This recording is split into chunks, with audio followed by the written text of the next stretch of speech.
How are you feeling about student loans? How do you feel about education? How do you feel about the cost of education? All the things, all the things. Who should or should not pay for your student loans? Maybe that's the question right there. That's probably the question. Who should pay your student loans? Well, the answer is you. You should pay your student loans. Yeah, but cost of education. Yeah, but this, that, and the other thing. I have such little patience and tolerance for this whole subject, for this whole topic.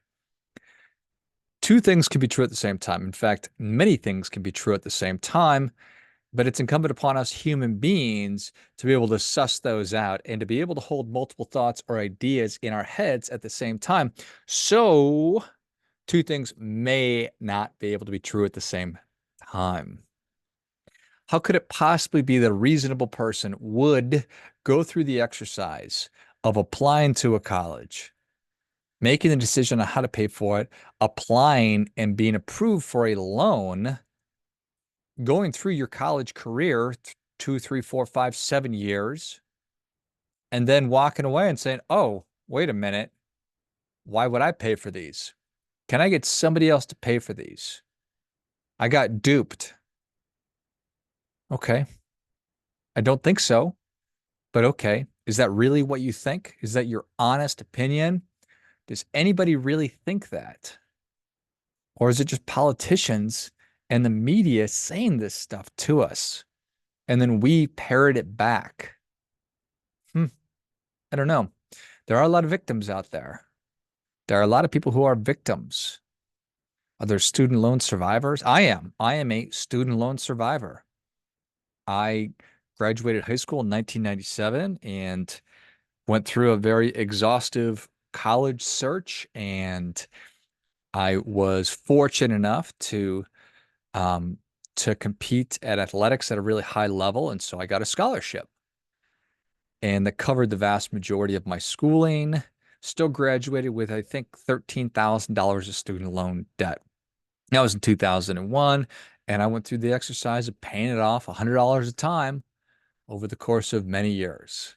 So I'm a student loan survivor. But if you had come to me and said to me when I was 22 or 32, you know what, why would you pay these? Do you don't want the government to just wave a magic wand and to pay these off for you? That wouldn't make any sense to me. I'm like, why would the government pay off my student loans? Because at the end of the day, it's not the government that's paying off your student loans. It's me. I am paying off your student loans if you are not. It is the American taxpayer. It is not the federal government that is paying off your student loans. The federal government doesn't have any money except for the money that they extract from taxpayers. So if you're sitting there thinking, I don't want to pay these, I'll get the government to cancel it. No, friend, it's your neighbors, your coworkers, other Americans that are having to pick up the bag and foot the bill for your decision making, be it good decisions or bad decisions. But don't think for a second that all of a sudden this just money just disappears into thin air and nobody's responsible for it, because that's not how it works. American taxpayers pay it. It's not forgiven. It's not canceled. You're just not paying it. That's how it goes. A lot of language games and effery going on here. So, student loan forgiveness, student loan cancellations, these are dumb terms, as though it's just pretend money that the president can simply make go away and there won't be any negative consequences or side effects. Just free stuff and a nice thing to do for poor young people who are struggling to get ahead. And I was once a young person struggling to get ahead. Now I'm a middle-aged person who's struggling to get ahead, same as everybody else. Um, so just none of this has ever made any sense to me. And it is one of those times where I'm perfectly happy to yuck other people's yums. And just because it seems like a good idea, it's not. None of this is a good idea. So, you know, we want more money, so we just go ahead and print money. It's like that, right? Feel like we're doing this in other areas of our lives. Isn't that what caused inflation? And isn't inflation what's making it harder to service the debt that we're piling up for printing money and spending money? Yes, that's what it is. It's way harder for us as a country to stay on top of this. So, shouldn't we stop using the magic wand thing? Shouldn't we just stop waving it, making things go away? Yes, we should. Does it make sense to anyone that you could simply wave a wand and wipe out student loan debt for millions or hundreds of thousands or tens of thousands of borrowers? That's unclear. Do you just want your student loan payments to go away? Yes. Would you like everything in the world to be free? Yes. Would you like everything to be free and have no consequences? Still sounding pretty good, still making a lot of sense. Does that transaction exist anywhere else? Has it ever existed at any time in human history? No. No, it never has. And no, it will never exist. So why am I talking about this? What brought this on, George? From CNN, the federal budget deficit will hit $1.9 trillion this fiscal year, according to an updated projection released Tuesday by the CBO Congressional Budget Office. That's 27% or $400 billion. So we just missed on that one by a little bit, by about a third. Okay. So longer term, our nation's debt will approach $57 trillion by 2034. That's $2.5 trillion higher than previously projected. So, I mean, at this point, this is just, it's funny money. It's monopoly money. 57 trillion, 2.5 trillion. Well, what's another 2.5 trillion? So what accounts for this? Social Security, Medicare, it's the interest on all of our debts. And that revenues fail to keep pace. At least they do based on today's projection. What's the revenue? That's money from taxing that the federal government takes in. So as interest rates are now higher, you apply a 5% interest rate versus a 2% interest rate to $30 trillion. That's a substantial amount of money. So there you go. Social Security, Medicare, and interest payments. Those are the three areas that are going to eventually crush us. So growing imbalance is expected to loom large over upcoming congressional budget and tax battles. Most of the spike in the fiscal year stems from four factors. The largest is $145 billion increase that's partly due to changes in the administration, student loan repayment plans, and a new proposed forgiveness program that would waive some accrued interest for millions of borrowers. The latter has yet to be finalized, but could take effect as soon as this fall. Do you think it's going to happen before the election or just afterwards? We'll have to wait and see on that one. Okay. So when the federal government is supposedly budgeting, I'd like to be a fly on the wall for that deal. And can I be? This is an honest question. It should be an open book thing. I should be able to sit in on that meeting and to see how it is that they're actually budgeting. But as they do this process, as they're budgeting, we factor in the receipt of student loan payments.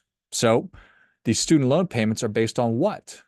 Well, what happened was an adult person, 18 years age or older, decided to pursue higher education, decided on a school, and decided the best course of action for paying for that tuition was to take out student loans. And then upon graduation, that student begins repaying their loans because the federal government is the guarantor provider of those loans. The payments go to them.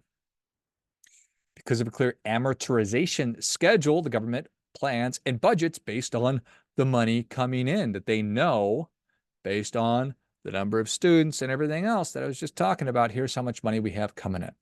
So if those payments are never going to be made or they weren't made, there's this shortfall. And here we are. So very little of this makes any sense to anyone. Certainly not to me. First, the exploding cost of education in the United States of America makes 0 cents. Do you know this? That in the 1989-90 academic school year, tuition at the average public four-year institution was $1,780.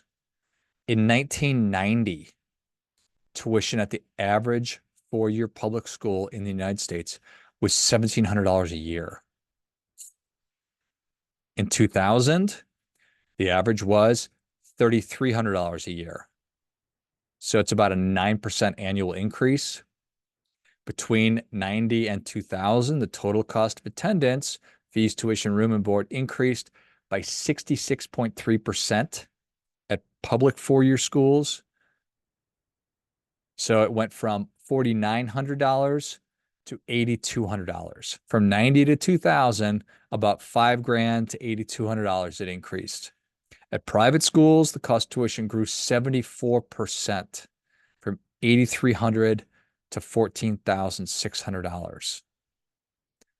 The average cost of attendance for a student living on campus at an in-state public four-year institution this year, wait for it, $27,000. So that's 108 grand over 4 years. Give me a break, man. Out of state students pay 45 grand a year or $182,000 for 4 years. Private schools, $58,000 a year, $234,000 for 4 years. What about just regular school? Elementary school, stuff like that. Third largest city in America, Chicago Public Schools will spend nearly $9.5 billion this year on its 323,000 students. That's just over $30,000 a student, just under $30,000 a student. $30,000 per student. Spending has jumped by 40%. It's increased by 40% since 2019. Wow. Amazing. By the way, about 3/4 of Chicago public school students cannot read at grade level. 83% did not meet proficiency in math. That's crazy. 3/4, 75% can't read at grade level. 83% can't do math at grade level. Gosh, amazing. So, no doubt about it. That's a problem. This exploding cost of education. Now, the second part of this. Forgiving or canceling debts makes 0 cents. It makes 0 cents. Like it or not, you, the borrower, made the decision and signed an agreement. Now you no longer think that you should pay it back. Is that true? Are there people who are really saying this? Again, maybe it's just a talking point, or maybe there are plenty of human beings that are standing up and saying out loud, somebody should pay this for me. Or is it just politicians who are trying to buy your votes? I'm sure the truth is somewhere in the middle there. A couple thoughts on this. If I make the decision that I bought too much house or the interest rate's now too high and I just stop paying on my mortgage, I default to my mortgage, do I get to keep the house? If I stop paying my car loan, do I get to hold on to the car? Of course not. I lose the house, I lose the car. So why would I get to default to my student loans and keep my degree? I shouldn't. If you have your loans wiped away, you should have to surrender your degree. Sorry, not sorry. You don't get to make an agreement to go through the 4, 5, 6, 7, 8, 9 years of school and then make the decision that, well, I know I enjoyed the benefits of going to school. It was fun and I learned a lot and now I have a job because of my degree, but I don't want to pay these loans anymore. Nope. If you have your loan forgiven or canceled or whatever the term is, you should also have to surrender your degree. Next and finally, this is just at direct odds with my beliefs and feelings about what it takes to become financially successful. First thing you have to do if you were to become financially successful, is to accept personal responsibility for your finances. I often talk about how there's never going to be anybody more interested in your financial success than you are, so you have to act accordingly. Having the freaking federal government bail you out is the exact opposite of that. So, what are we doing to ourselves? Better put, why are we allowing fuckheads to fuck everything up? Why are we tolerating the explosion of education costs? Why are we tolerating the exploding of our debt? We need to put our feet down, we need to put our foot down and say, enough is enough because it is. You may think that you're benefiting from having your student loans reduced or erased or canceled, but long term, it's going to fuck you over. Don't believe me? Who do you think is going to pay for all this? You think the 1% is going to take care of it? Billionaires are going to take care of it? Well, sure, you can penalize and tax or do whatever, but they'll just be the first target because they don't have that much. We're talking about $50 trillion of debt. If you took all of their money, maybe, but not even then. So they'll go after them first, but mark my words, they're coming for you next, brothers and sisters. And it will be in the form of much higher taxes. Much higher taxes. Maybe you're okay with that. I am not. And maybe you're into that. Maybe you want to be told what to do, where to go, when to be there, what to do while you're there. Maybe you want somebody else doing your thinking for you. Is that what you want? Of course not. So stop acting like it's what you want. Take back control. Take back responsibility. And finally, a friendly reminder of an earlier reminder. There will never be anybody more interested in your financial success than you are. But that doesn't mean that you cut off your nose to spite your face, or that you take your perceived free money and screw over your neighbor, because that's what you're doing. No free lunches. Surprise, surprise. Shocking information. Groundbreaking.